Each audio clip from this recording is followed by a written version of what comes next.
Okay, welcome back to Pixie Dust and Petals.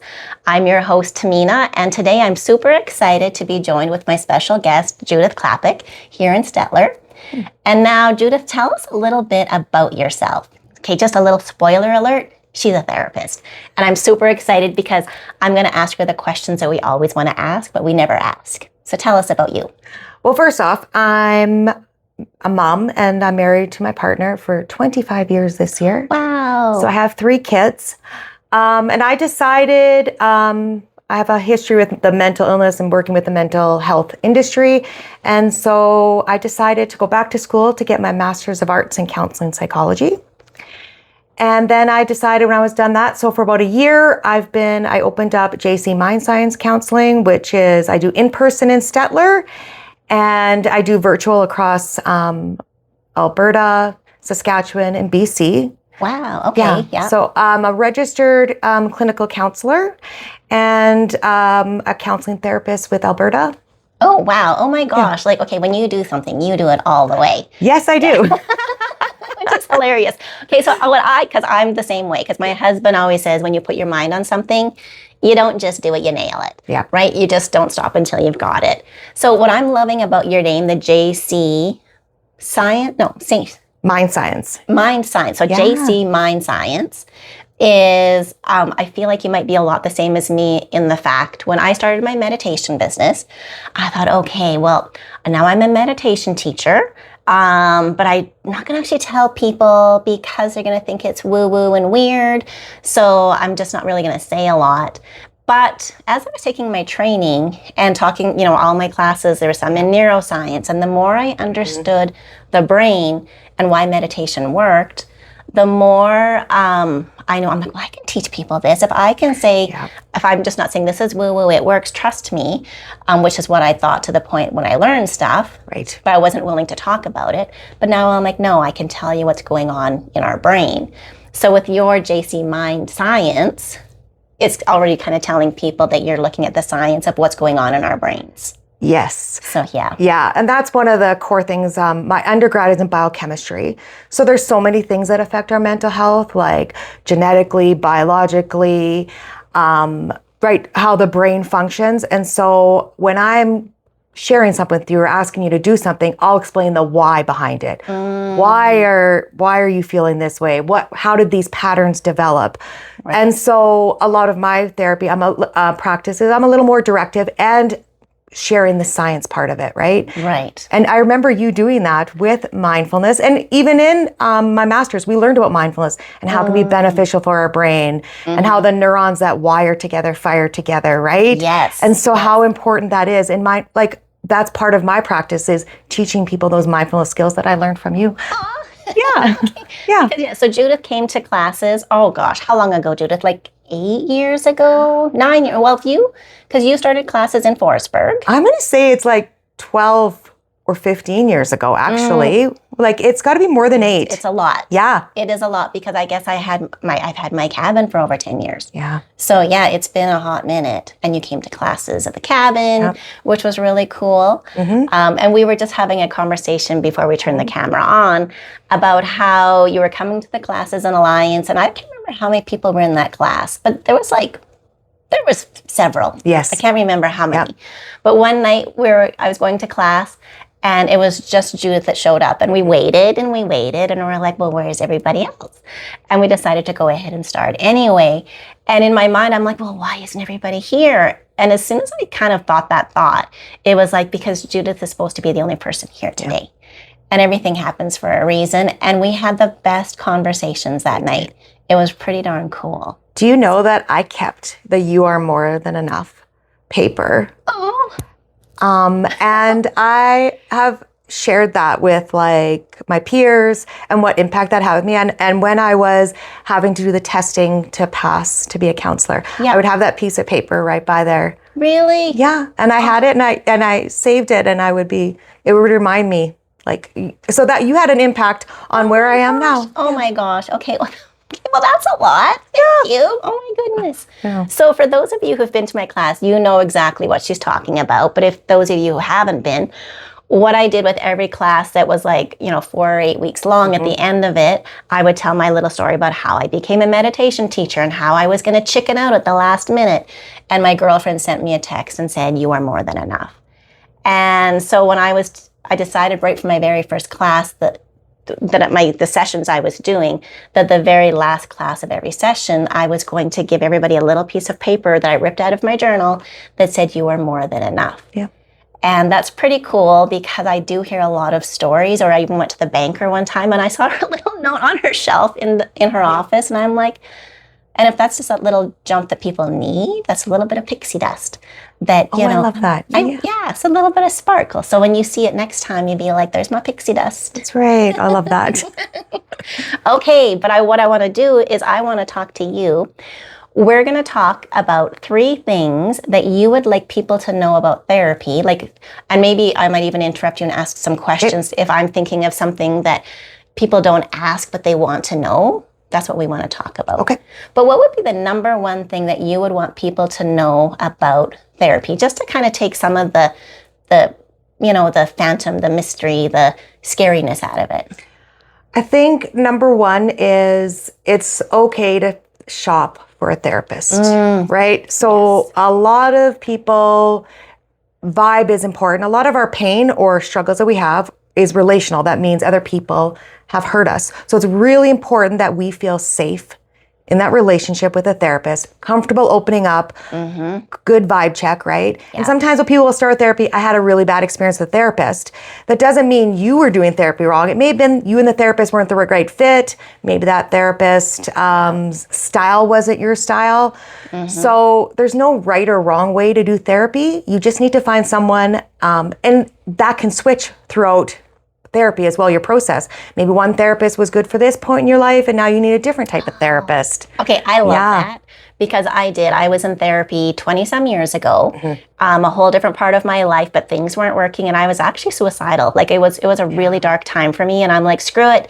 I know I'm scared to go to therapy, but I'm quitting anyway. So let's just pull out all the stops and do things, right? And the first therapist I had, she had a very soft approach and I appreciated it because that's where I was. But I actually had another therapist after that and she took a more direct approach, which helped me really dig into some stuff.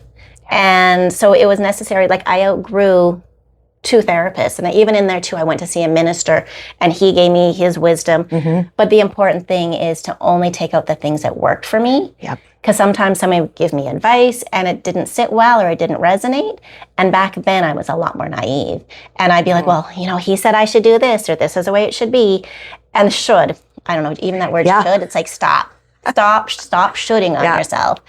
But to just appreciate, okay, I'm not going to take home everything they said, but what did work? So, and the fact that, not all therapists work, but with you, I think most all therapists now too, you get a 15-minute free consult, right?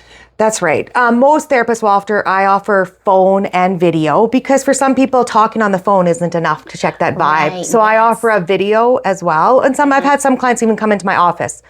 And after that, if it doesn't work, then I offer referrals. Let me find someone who does work. What's more your style, right? And that's kind of part of the call is like asking questions. What's your style? What are you looking for like in a therapist? That's the kind of questions I ask, right? Because it's also my ethical duty if we're not a good match for me to refer you on. My skill set doesn't suit what would be best for you. So therapist shopping is a thing and you should absolutely do it. You should do it. Yeah. Okay. So now, I'm just going to ask these tough questions again because, so I'm shopping for a therapist, but I'm coming to you because I'm a people pleaser. And I'm not actually clicking with you, but I don't know how to tell you that I don't want you as my therapist. And it's only the first 15 minutes, but I'm going home feeling guilty because I don't want to call you back. Like, okay, where's my brain going with all that? I don't know. Is that just a really... You know what? I'm a reformed people pleaser, still have those tendencies, right? And so I actually it's okay to ghost a therapist. Okay. You can ghost a therapist. Okay. Yeah. But I actually say, you know what? Sit with whether or not you want to book with me. If you want to go, I acknowledge that. If you want to ghost me, because that's more comfortable for you, like I encourage you not to, help them to find another therapist, or let me know, maybe we're not a good vibe and you'd like a referral. No explanations needed. Okay. Right? So it's also like finding that therapist that will do that, but it's okay that if you don't vibe with a therapist and you don't want to tell them that, you can look for other therapists as well. Okay. Well, Yeah. I love the ghosting part. Yeah. Because the thing that I'm really working on right now is not avoiding things. Totally. So like, I actually changed hairdressers lately and I loved my last hairdresser. He did the best short haircut ever. But I'm growing it out and I have a girlfriend who's, becoming a hairdresser. So I'm letting her practice on my hair. And so I'm breaking up with him and it might, I'm like, how do I do this? And people say, just stop going. But I didn't. I sent him a message. I'm like, I love what you've done. If I go back to short, I hope you let me come back in your doors. He phoned me and he's like, Tamina, I just wanted to give you more than a text and say, hey, I appreciated you coming here. We really loved having your company. And so me not avoiding, I got a really great conversation and really great closure with him. But the people pleaser in me a year ago may have just ghosted him. And that's okay if that's where you are. That's where you are. And the fact that you did something different shows growth, right? And that's what we want to do in therapy. I may have a client who's like, I don't like I'm more directive of a therapist. I didn't like when you pushed me there. Okay, what came up for you when I pushed you there, right? That's an important growth opportunity, right? Where if you say I'm a people pleaser and I tend to do this, then as a therapist, okay, so what was it like when you didn't, when you said what you wanted to say to me? Right? That can be a growth opportunity as well. Yeah. Okay, I love that. I love that a lot. Because even when you're saying, you like the directness of it, because even my therapist, she'll be like, okay, I have an idea, we can do this practice. Do you want to do it? And me 20 years ago, I would have said, no, let's just go into this dip in really slowly. But it's like, I do my calls with her with video. Yeah. And we may have talked for 10 seconds and I'm like, do it. And we just jump right in. Yep. And it's very direct, but I'm also in a place that I'm ready for direct. Totally. And if your therapist is being too direct, it's okay to say, hey, we need to slow down. This isn't comfortable. That's right. And just completely appreciate where people are. Yeah. And then say that it's on the therapist as well then to say, okay, so let's talk about that. Because that's how you're showing up in the therapy room is oftentimes how you're showing up in real life. So if you're people pleasing to your therapist, that's probably what you're doing to someone else. Yes. So that can be where you practice those skills. Yes. The first time, right? Hey, and she didn't have that bad reaction because our brains oftentimes have these prediction models, right? Okay. I'm going to predict if I stand up for myself, then someone's not going to respond well. So when your therapist responds differently, then your brain learns, you know what? That prediction I had isn't always true. So I like to celebrate when my clients are like, especially people pleasers say, I didn't like that. I'll be like, awesome, me, high five. Okay, I absolutely love that. Because me being a people pleaser, especially when I started therapy, I was trying to consider my therapist's comfort level. I was trying to make her comfortable the whole time.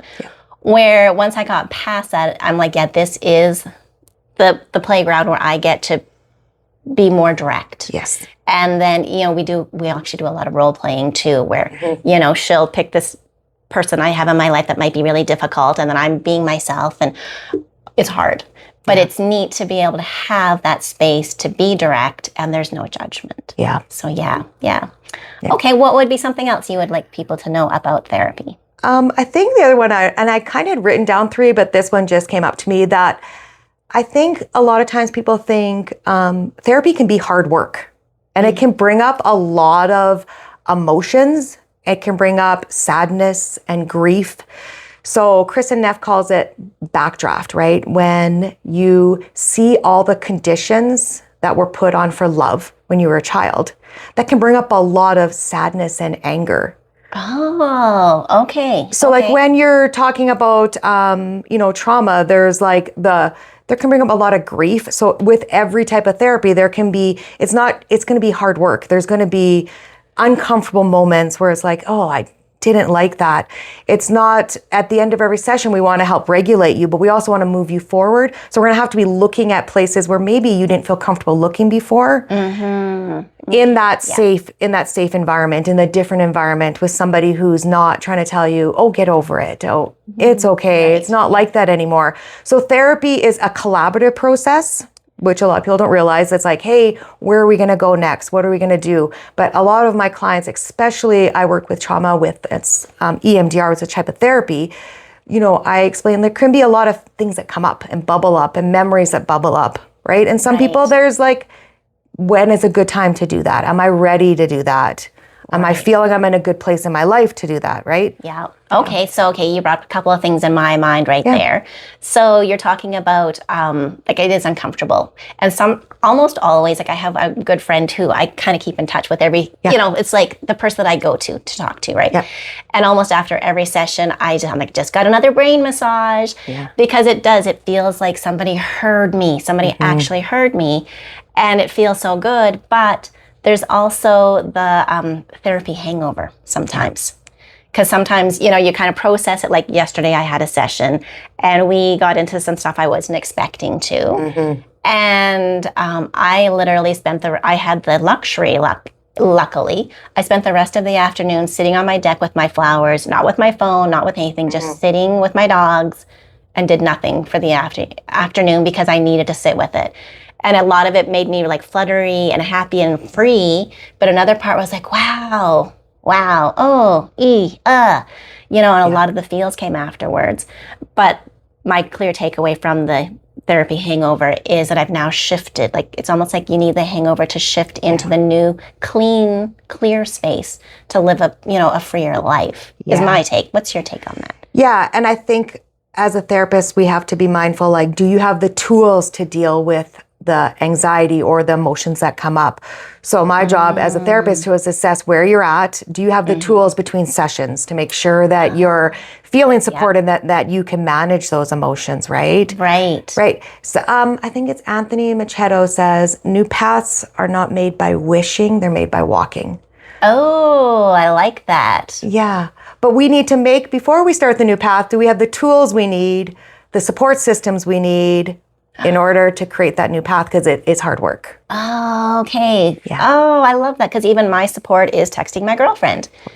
And just being like, oh my gosh, I don't go and dive into what we talked about necessarily. Sometimes we have a visit and then all is revealed, but I have the support system. And I'm very lucky that I have a very supportive husband, very supportive kids. And I call myself very lucky, but those would be some of the things that I need, especially afterwards. I'm thinking, oh dear.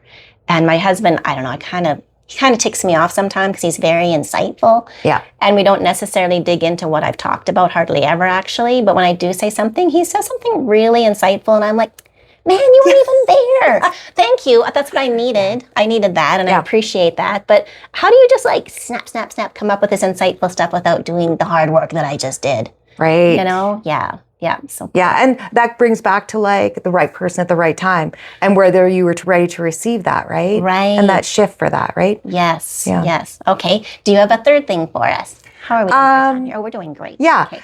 So the third thing is a lot of times your problems were actually solutions. So a lot of people will judge themselves like, I have really high anxiety, right? And so in therapy, they call it the non-pathologizing, right? Where our problems, what looks like problems, were actually solutions. So maybe our high anxiety or our lack of emotion we'll talk about, right? I don't feel emotions. Well, maybe at one point in your life, you learned it wasn't safe to feel emotions. So then your brain, right, became, I can't feel emotions. And then that became a pattern that you created and perpetuated the rest of your life.